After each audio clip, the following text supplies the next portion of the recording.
ଅନ୍ୟର ପରାମର୍ଶକୁ ଗ୍ରହଣ ନ କରି ନିଜକୁ ସବୁବେଳେ ଠିକ୍ ଭାବିବା ମଧ୍ୟ ଅସଫଳ ଆଣିଦିଏ। ସଚୋଟ ଲୋକ ବୁଦ୍ଧିମାନ ହୋଇ ବି ଧୋକା ଖାଇଯାଆନ୍ତି, କାରଣ ସେ ନିଜେ ଭଳି ଅନ୍ୟକୁ ବି ସଚୋଟ ଭଳି ବିଶ୍ୱାସ କରେନି। ଅନ୍ୟର ପରାମର୍ଶକୁ ଗ୍ରହଣ ନ କରି ନିଜକୁ ସବୁବେଳେ ଠିକ୍ ଭାବିବା ମଧ୍ୟ ଅସଫଳ ଆଣିଦିଏ। ଜୀବନରେ ସେହି ବ୍ୟକ୍ତିମାନେ ସଫଳ ହୁଅନ୍ତି ଯେଉଁମାନେ କେବଳ ଚିନ୍ତା କରନ୍ତି କିନ୍ତୁ କର୍ମ କରନ୍ତି ନାହିଁ। ଯେଉଁମାନେ ମୂର୍ଖ ସେମାନେ ଇତିହାସ ରଚିଥାନ୍ତି, ଆଉ ବୁଦ୍ଧିମାନ ଲୋକମାନେ କେବଳ ସେମାନଙ୍କ ବିଷୟରେ ପଢ଼ିଥାନ୍ତି।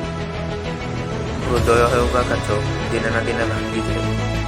ନିଜକୁ ତୁଚ୍ଛ ମନେ କର ନାହିଁ। ଆଜି ଯିଏ ଆମର ନିନ୍ଦା କରୁଛି, କାଲିକି ଆମର ସିଏ ସ୍ତୁତି କରିବ।